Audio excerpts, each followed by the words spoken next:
오전 시간에는 고린도전서 15장 45절까지 함께 읽었습니다. 높이 되신 그리스도가 얼마나 높이 되셨는지 함께 생각했습니다. 육신의 부활에 대한 모든 의심과 의문과 질문에 대한 답은 구주 예수 그리스도다 하는 점을 말씀드렸습니다. 특히 45절이 중요하다고 했었는데 복습을 잠깐 좀 하겠습니다. 이 45절을 제가 아까 말씀드린 대로 조금 고쳐서 읽겠습니다. 기록된 바 첫사람은 살아있는 육이 되었다 함과 같이 마지막 아담은 살려주는 영이 되었나니. 첫사람 아담을 마지막 아담이신 그리스도와 대조하고 있죠. 근데 이건 상대적인 대조가 아니라 절대적인 대조라고 했습니다. 극과 극입니다. 여기 45절 상반절이 이야기하는 첫사람 아담은 명백하게 타락하기 이전의 아담입니다. 아무런 흠이 없었을 때 그때 당시의 아담입니다. 심히 좋았다 하나님께서 말씀하신 그 아담입니다. 그러니까 그 타락 전에 그 아담을 이 그리스도와 비교하자면 뭐 큰 차이가 안 날 것 같습니다. 50보 100보일 것 같습니다. 근데 바울은 전혀 그렇게 이야기하지 않는다 했습니다. 여기 기록된 바 첫사람 아담은 살아있는 육이 되었다 할 때 이 15장 맥락에서 육이라는 말은 굉장히 안 좋은 뜻이라고 하지 않습니까? 육이라는 말은 영이라는 말과 절대적으로 대조가 되는 말이고요. 그 42절부터 해서 타락의 결과를 묘사하는데 사용된 그 단어입니다. 육적인 몸이라는 거예요. 근데 타락의 결과를 이야기하는 바로 이 말을 바울은 이 45절에서 타락 이전에 아담한테 갖다 붙였습니다. 이게 무슨 말이라고 했죠? 어떤 면에서 볼 때 타락 이전의 아담이나 타락 이후의 아담이나 50보, 100보라는 겁니다. 그 자체로서 그렇다는 말이 아니라 적어도 그 영광을 입으신 그 그리스도와 대조하자면 이것을 같은 한 눈에 보고자 할 때는 그렇다 하는 겁니다. 부활의 몸의 영광은 말할 수 없이 우리가 말로 형용할 수 없이 찬란한 겁니다. 타락 이후에 그 몸과 비교할 때는 뭐 당연히 그렇고요. 근데 이건 타락 이전의 몸과 비교할 때도 그렇습니다. 이런 그 극단적인 대조가 지금 오후 시간에 살펴볼 46절 이하에도 계속 나옵니다. 여기서 계속 나오는 대조가 흙과 하늘이었지 않습니까? 흙과 하늘이라고 합니다. 그냥 땅과 하늘 이렇게만 대조를 해도 뭐 문제가 안 되겠지만 맞는 말이니까요. 근데 사도는 굳이 흙이라는 말을 써서 또한 이 흙과 하늘을 대조하고 있습니다. 뭐 여러 가지 이유가 있는데 일단 그 흙이라는 건 원래 그 땅보다 그 어감 자체가 안 좋지 않습니까? 그러니까 흙과 하늘 정말 이 극과 극입니다. 이 시간에는 46절부터 아주 간략하게만 본문을 살펴보겠습니다. 우리 이 46절을 같이 한번 읽으면 좋겠습니다. 46절. 그러나 먼저는 신령한 사람이 아니요 육의 사람이요 그 다음에 신령한 사람이니라. 여기 신령한 사람 그리고 육의 사람 이렇게 했는데 사람이라는 말을 그냥 것으로 좀 고쳐도 좋겠습니다. 그래서 46절이 그러나 신령한 것이 먼저가 아니라 육의 것이 먼저 있고 그 다음에라야 신령한 것이 있다. 이렇게 생각하셔도 좋겠습니다. 그 말하자면 그 씨를 심은 이후에야 그 나무가 있다. 뭐 이런 말이잖아요. 이건 일단 1차적으로는 예수님의 몸의 변화를 이야기하는 겁니다. 원래는 그 육의 몸, 그 아담의 몸, 그 아담의 그 몸을 가졌던 그분이 이제는 신령한 몸, 그 성신적인 몸을 가지셨습니다. 육의 몸이 심겨졌는데 그 몸은 이제 더 이상은 없고 완전히 새롭게 된 부활의 몸, 그 성령적인 그 몸으로 일으키심을 받은 겁니다. 근데 우리 예수님은 그냥 한 개인이 아니지 않습니까? 예수님은 그리스도이십니다. 자기 백성을 대표하는 직분자이시고 그리고 첫 열매이십니다. 그렇기 때문에 여기 46절에 신령한 것은 단지 그리스도의 그 한 몸만 말하는 건 아닙니다. 이건 또한 그리스도인들의 몸들이 어떠할지 그걸 같이 포함해서 말해주고 있습니다.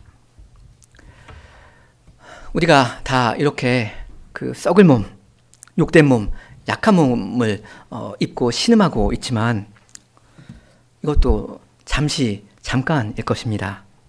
우리한테는 눈부시게 밝은 미래가 있습니다. 우리가 지금 일단은 이 썩을 몸을 가지고 살아가지만 이 잠깐의 고난 후에는 큰 영광이 있습니다. 근데 여기 그 46절이 이야기하는 것이라는 거, 그 것은 사실 몸만 이야기하는 건 아닙니다. 여기 이것은 만물을 포함하는 말입니다. 이 한 구절이 그 인류 역사 전체를 다 담고 있는데요. 이건 그 그리스도의 한 몸 안에 그 첫 창조와 재창조가 다 담겨 있기 때문입니다. 근데 이건 그 47절에서도 더 잘 나타납니다. 그 47절을 우리 또 같이 읽으면 좋겠습니다. 47절. 첫사람은 땅에서 났으니 흙에 속한 자이거니와 둘째 사람은 하늘에서 나셨느니라.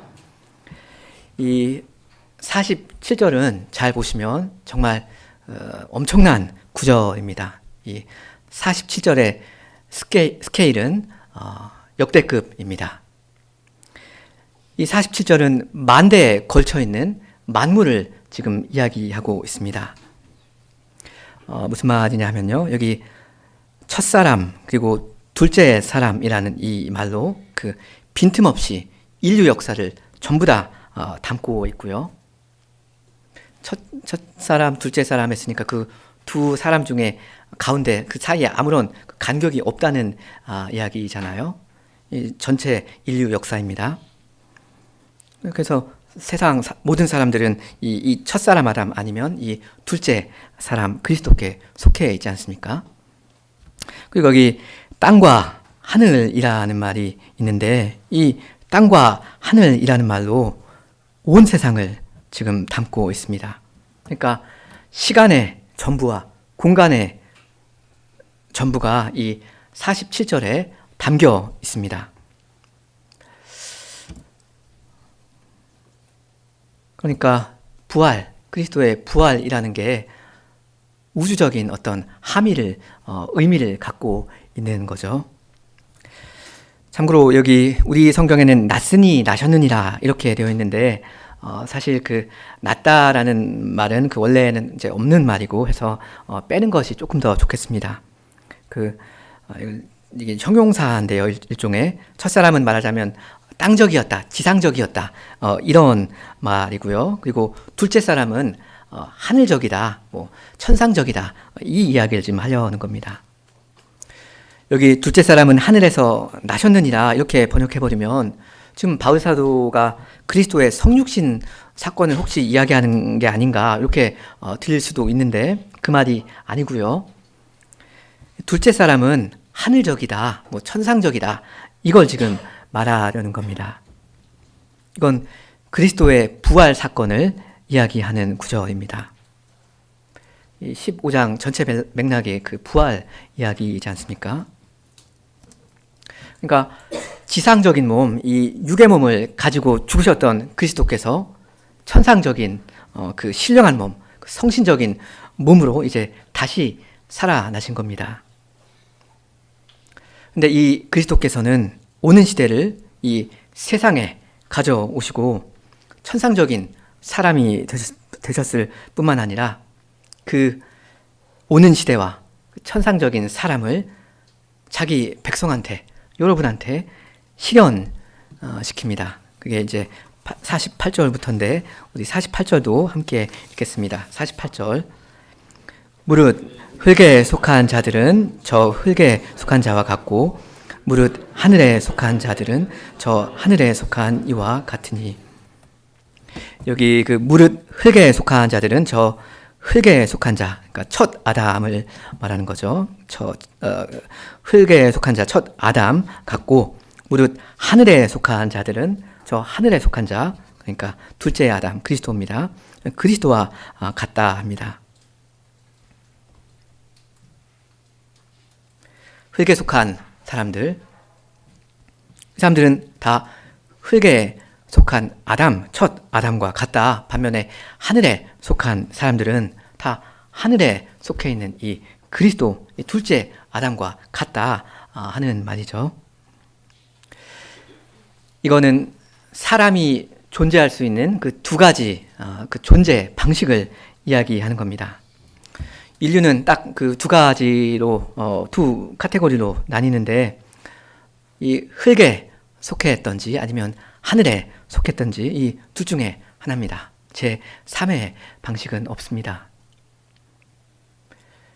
흙에 지금 속해 있는 사람들은 너는 흙이니 흙으로 돌아가라 하신 이 말씀대로 다 흙으로 돌아가게 될 겁니다. 오직 그리스도 안에서 하늘에 속해 있는 그 천상적인 사람들만, 그리스도인들만 그리스도처럼 이 천상적인 몸을 입고 영생하겠습니다. 하늘의 영광 중에서 영원히 살 겁니다. 우리 마지막 49절도 같이 읽겠습니다. 49절. 우리가 흙에 속한 자의 형상을 입은 것 같이 또한 하늘에 속한 이의 형상을 입으리라. 우리가 원래는 다 이 첫 아담에 속한 사람들이었죠. 흙에 속한 자, 그 아담의 형상을 입은 그 불쌍한 사람들이었습니다. 그 창세기 5장을 우리 같이 좀 보겠습니다. 우리가 원래 다 아담의 형상을 입은 불쌍한 사람들이었다는 이야기인데, 우리는 창세기 5장 3절 말씀처럼 우린 다 아담의 형상과 그 모양과 똑같은 사람들이었습니다. 창세기 5장 3절부터 몇 구절만 제가 읽습니다. 아담은 130세에 자기의 모양 곧 자기의 형상과 같은 아들을 낳아 이름을 셋이라 하였고, 아담은 셋을 낳은 후에 800년을 지내며 자녀들을 낳았으며 그는 930세를 살고 그 다음에 어떻게 되었다 하죠? 죽었더라. 흙에 속한 자, 아담의 형상을 입은 자들은 다 함께 흙으로 돌아갑니다. 그래서 이 창세기 5장 이제 계속 보시면 계속해서 누구는 몇 살을 살고 죽었더라. 누구는 몇 살 살고 죽었더라. 계속 이야기하지 않습니까? 이게 아담의 형상입니다. 근데 계속 영원히 연속될 것처럼 보이기만 했던 이 죽음의 이 고리를 우리 구주 예수 그리스도께서 끊으셨습니다. 어떻게 끊으셨죠? 첫사람 그 아담의 그 욕된 몸으로 죽으시고 마지막 아담의 그 영광스러운 몸으로 다시 사심으로써 그 죽음의 고리를 끊으시고 생명의 시대를 열어주셨습니다. 죽으심으로 죽음을 죽이시고 그리고 사심으로 생명을 우리에게 주신 겁니다. 영광의 시대, 이 영생의 시대, 이 성신의 시대를 우리가 이 살고 있는 이 죽음의 시대 안으로 끌어오신 겁니다. 이렇게 그 첫 아담의 욕된 몸으로 죽으시고 그리고 마지막 아담의 그 영광스러운 몸으로 사신 그리스도께 속해 있는 사람들은 흙으로 돌아가는 게 결코 끝이 아닙니다. 흙으로 돌아가는 건 이미 오히려 시작입니다. 우리는 살려주는 성령이 되신 그리스도, 하늘에 속한 분의 그 영광을 보면서 그분과 같은 형상으로 변화하면서 영광에서 영광으로 이릅니다. 이 일은 이미 시작되었고 지금 진행 중입니다. 그리고 하늘에 속하신 그분이 우리를 데리러 내려오실 때 그때 이 일은 완성되겠습니다. 그러니까 그리스도의 이 초림과 재림 사이의 이 시대를 사는 여러분, 성도 여러분, 그 그리스도의 부활과 이 우리의 부활 사이에 사시는 성도 여러분은 큰 소망을 가지셔도 되겠습니다. 그리스도를 믿고 그리스도를 의지하는 그리스도인들이 누릴 그 부활의 그 몸, 그 영광의 나라 얼마든지 기대하셔도 좋겠습니다. 큰 소망 중에 여러분 믿음을 힘껏 발휘하시면서 하나님을 언제든지 힘껏 찬송하시기 바랍니다. 함께 기도하시겠습니다.